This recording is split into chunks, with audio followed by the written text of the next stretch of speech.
Hello বন্ধুরা, আসসালামু আলাইকুম। আজকে আমি তৈরি করতেছি আলু আর মাছের লেজা দিয়ে ভর্তা। তো শুরু করা যাক। প্রথমে আমি ছোট ছোট করে আলুগুলোকে কেটে নিলাম আর মাছটাকে ভালো করে ধুয়ে সামান্য পরিমাণ লবণ আর হলুদ গুঁড়া মরিচ গুঁড়া দিয়ে মেখে একটু ফ্রাই করে নিচ্ছি। সাথে আমি কয়েকটা রসুনের কোয়া আর কয়েকটা কাঁচামরিচ ভেজে নিলাম। এখন আমার আলু আর রসুন কাঁচামরিচ ভাজা হয়ে গেছে, এখন তুলে নিচ্ছি। মাছটা আমি আর একটু ভেজে নেব যাতে ভেতরে কাঁচা না থাকে। এখন পাশে আমি কয়েকটা শুকনো মরিচও ভেজে নিলাম। আপনারা চাইলে বাসায় এরকম ট্রাই করে দেখতে পারেন। যাদের ভাত খেতে ইচ্ছে না করে আপনারা এরকম একটা ভর্তা বানিয়ে অনায়াসে ভাত খেতে পারেন। এখন আমি পেঁয়াজগুলোকে একটু ভেজে নিচ্ছি। আমার কাঁচা পেঁয়াজ থেকে এরকম ভাজা পেঁয়াজ অনেক ভালো লাগে। কাঁচা পেঁয়াজের গন্ধটা একটু আমার কম পছন্দ, সেজন্য আমি সবসময় এরকম পেঁয়াজগুলোকে ভেজে নিই।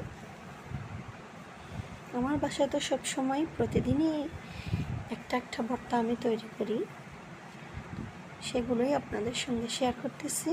আপনাদের যাদের ভালো লাগে প্লিজ একটা লাইক দিয়ে দেবেন প্লিজ, আর আপনারা বাসায় এরকম ট্রাই করে দেখবেন।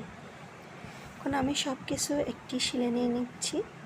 আমি এগুলোকে পাটায় বাটবো, আপনারা চাইলে হাতেও মাখতে পারেন। এখন আমি লেজার যে কাঁটাগুলো আছে সেগুলো বেছে ফেলে দিলাম। এখন আমি সব কিছু বেটে নিলাম। যারা আমার চ্যানেলটি সাবস্ক্রাইব করেন নাই প্লিজ আমার চ্যানেলটি সাবস্ক্রাইব করে দেবেন, আর আমার রেসিপিটা যদি ভালো লাগে অবশ্যই একটা লাইক দিয়ে দেবেন।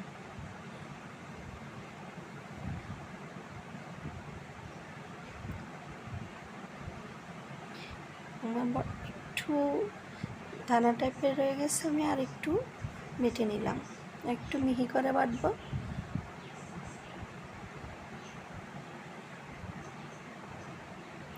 যার যেরকম পছন্দ আপনারা ওভাবেই খেতে পারেন। এখন আমি সামান্য পরিমাণ লবণ আর সামান্য পরিমাণ সরিষার তেল দিয়ে মেখে নিলাম। এই তো আমার ভর্তাটা রেডি হয়ে গেল। দেখছেন তো, খুব অল্প সময়ে কিন্তু ভর্তা দিয়ে ভাত খাওয়া যায়।